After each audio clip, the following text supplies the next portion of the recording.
Ladies and gentlemen, welcome back to the channel. Happy New Year. What a way to start 2024. Celtic go to St Mirren Park, dismantle the opposition, walk away 3-0 winners. You couldn't ask for a better way to start off the year, could you? Let's talk about that. It's time for the match reaction.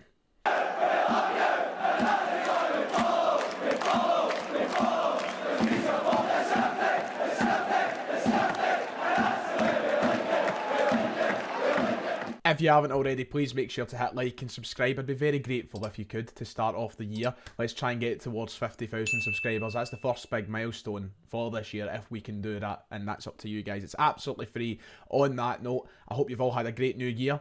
I wish you the best. If you weren't in my live stream earlier today, then obviously you would have missed that message. But yeah, I hope you had a lovely new year. I wish you all the best for the upcoming year. And hopefully it's full of good news, good things. I just wish the absolute best to you. Thank you for your support through 2023. It was very kind of overwhelming at times how far the channels went, considering it's my full-time job now. So let's keep that up in 2024, shall we? We'll try and be here as many days of the year as it can be. As CM Punk once said, 366, 25 days. Nope, that's not right. What? 366, 25, 8. That's what I meant to say. Yes, that's it. St Mirren 0, Celtic 3. The most important thing about today's game was that we followed up from what was a roaring success for us at the weekend, beating Rangers, and we didn't slip and we didn't erase all of that hard work. I didn't care if it was 1-0, 3-0, 10-0 today. As long as Celtic left Paisley with all 3 points, that was it for me. That would have been enough. And we couldn't have done it in a better way. We absolutely dismantled the opposition. One of our most dominant performances of the season. And you could say that 3 was a bit generous on St Mirren. It could have been more than that. I think that when they went down to 10 men, it became a harder game for Celtic in terms of scoring goals. It became a lot harder and congested in that kind of area, the final third of the park, where we would have liked a little more space, the space that we had in the opening exchanges of the game. But listen, we navigated the game brilliantly. And I think a real credit has to be given to both the team and the manager in these past 4 games. After we lost to Hearts, it was of paramount importance that we didn't drop any more points. And 4 out of 4, 12 points with some much better performances as well. Things are getting better. And I think for me, it just seems there's now, especially after the weekend, but it's been evident in the last 3 games in particular, I feel that there's a confidence back in the team. I feel there's an attitude back in the team. An attitude that was really on display on Saturday against Rangers, but once again tonight, a real hunger to put all those doubters to bed, to get rid of all those nonsensical cries of a different manager needed, to put all of that out the window. I'm hoping that that kind of brief period of hysteria can now vanish completely. I hope that the board can see that the value of the manager they've got there and they back him in this January window. We have ended this first part of the season as good as we could have, considering the circumstances of the past couple months. It's now evident what the rest of the month has to be all about for Celtic. That's getting the chequebook out and signing another couple of players. It's time for a kind of mini revamp in there for the time being, but we've got the right man at the helm. The squad are looking much, much better. I'm much happy with the performances that we've been seeing in recent times, and today's performance is a real mark of that. They've made it easy for me this week. Usually when I come on here, I'm like, where do I start? Where should I start with today's game? Let's start from the start, because Celtic didn't take long to open the scoring, and within a minute, Dyson Maeda had put us in the lead through a cracking finish and a cracking bit of football as well. One moment, I just remember the ball being up in the air. I think it was maybe Taylor kind of used his 9-iron and chipped it up in the air, and then next thing you know, it's in the back of the net. The ball had funneled its way through to Dyson Maeda. A good bit of play. It was a really good pass from Matt O'Reilly and a really good finish from Dyson Maeda to open the scoring. And that's a Dyson Maeda we've been missing. The Dyson Maeda that's came back from injury in recent weeks hasn't looked like that version of himself. But today, that was something that we've been missing from him. And it was nice to see that. It was nice to revisit the Dyson Maeda, who can offer goals to this Celtic side. And it really just set the tone straight away for Celtic, didn't it? You couldn't ask for a better start, some real quality on show, and especially with the nerves that I think that some people, including myself, even had about going to St Mirren Park today, to start off like that is just, it's really nice. It settles the nerves, gives you the confidence, and it makes it even better when 5 minutes later, you're up 2-0. Matt O'Reilly got the second after some beautiful football from Paulo Bernardo, And we were 2-0 up within 6 minutes. It's just perfect, isn't it? That's exactly what you're wanting, to say the least. And do you know what? Those two again today in the middle for me just showing how much quality they ooze. And as the weeks go by, Paulo Bernardo is making it an even more convincing argument, an easier argument to say we should be paying the money to keep him. I've seen numerous numbers. I've seen numbers as high as 6.5 million to as low as 1.5 million getting floated around for whatever Bernardo's optional fee is. I'm honestly on the bandwagon of paying it. I don't see what could go wrong with signing Bernardo, even if, Hatate gets his way back into this team. Having Paulo Bernardo as an option ain't a bad thing. But for the money you're paying, you probably need to start him. But if Matt O'Reilly does, and I don't want to even talk about this, don't want to ruin the mood of the video here, but if Matt O'Reilly does leave the club in the summer, or whenever, you've got a player like Bernardo there to help you recover from that.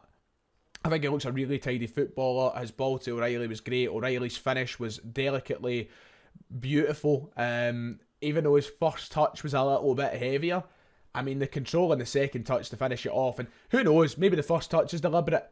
But it's just brilliant from Matt O'Reilly and brilliant from Paulo Bernardo, and you're 2-0 up inside 6 minutes, and you don't want to jinx anything, and you don't want to sound disrespectful to the opposition, but that's game over. You can't allow Celtic to be 2-0 up inside the opening 6 minutes of a football match, because we will breed from that confidence, and that's the confidence I like to see back in the Celtic side. In that first half, I just thought everybody was singing from the same hymn sheet. They were all playing really well. The chemistry was there. We looked like a team that wasn't that disjointed mess that we were seeing, about a month ago. We looked so disjointed today. Everybody looked... They were having the time of their life out there. From the wingers to the full-backs, the centre-backs, the central midfielders.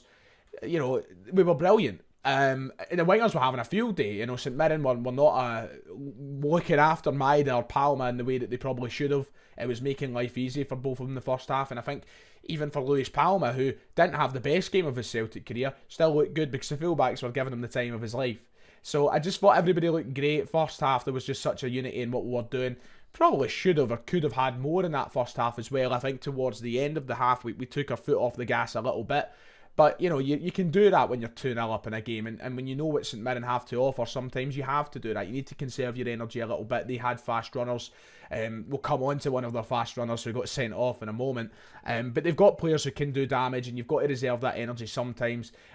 Ultimately, first half performance from start to finish was pretty damn good for Celtic, and we couldn't have started the game any better. So props to Maida, props to O'Reilly, props to Paulo Bernardo. They were the three shining lights in that opening 10 minutes. They were the reason that we found ourselves in a very dominant position, and when you're in that position, you don't look back. We need to talk about the red card. It's one of the biggest talking points of the game. It would be unfair. I wouldn't be doing St Mirren any justice by skipping over it. Should it have been a red card? It is one of those ones that will split opinion and divide opinion for the coming weeks. Of course, this is the last game now until... what is it, 3 weeks? Our next game of football. So, this is probably going to get spoke about for the majority of the next 3 weeks because there's no other games to kind of cover it up, and the next controversy is another 3 weeks away. Should Olasanya have been sent off? This is my opinion on it. I think he's very unfortunate to be sent off. I think it's a very harsh red card. Because... he's not intending to go in and take the face off Joe Hart. He's going for the ball. He's got every right to go for the ball. It's an extremely harsh red card. On that note, I can understand why a red card has been given. At the end of the day, one of the reasons for a red card is for endangering the opposition. And you can't get away with kicking the head off an opposition player. He could have took Joe Hart's eye out. That's that. So I can see why the red's been given. I think it is a warranted red card. However, it's an incredibly unfortunate red card. As I said, he's got every right to go for that ball. He's got every right to do it. It happens. These things happen. It happened to David Turnbull. Was it this season? I can't remember if it was this season or last season. Same thing happened to David Turnbull when he went in with a flailing leg. He had every right to go for it. The guy got sent off. Because, if you're endangering the opposition player, that's a red card offence. That's what the rule books say anyway. That's what the rule books say. So I understand why it's been given. I think that St Mirren and Olasanya and Stephen Robinson will probably feel quite hard done by for it being a red card.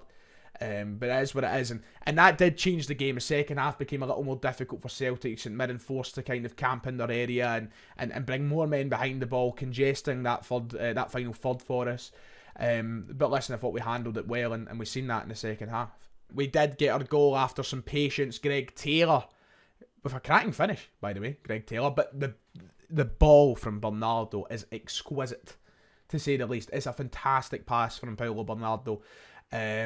Very impressed by it. Very impressed with the finish from Greg Taylor, who deserves a lot of credit from it as well. That properly put the game to bed. If there was anybody who was, worried or anxious of a St Mirren comeback on the cards, that would have put it out the window for you.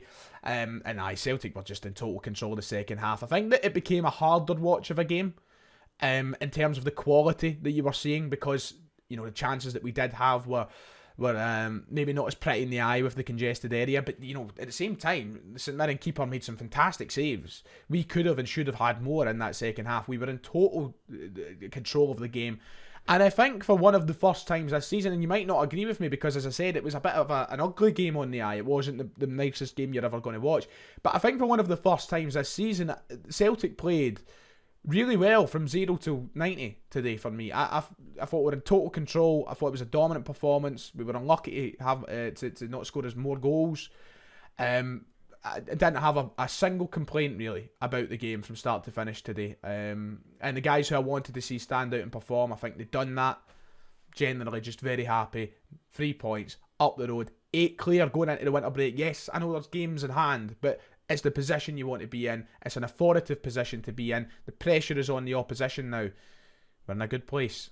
Yep, there we go then. That's the last match reaction for a wee while, but it doesn't mean we're going anywhere, because now we know that that the board's attention must now focus on backing Brendan Rodgers and getting some signings in. Yes, we have been improving in recent weeks, but it doesn't mean that in that boardroom the naivety creeps back in. And listen, we're used to it creeping back in with the people that run our football club, but get the board, get the manager backed, get the players signed, and let's build on what we've been doing in these last few weeks. And let's run away with this league title, because we are more than capable of it if we put our minds to it. If we put our money where our mouth is, we can do that. So let's go out, back the manager, sign some players, and I'm really looking forward to the return of Celtic after this winter break. Right, that does it for today's match reaction then. Let me know your thoughts to the game below in the comments section. We'll be back tomorrow to discuss what is in the news and the aftermath of the game and the January. All that jazz. We should be here daily, as I said. 366, 25-8.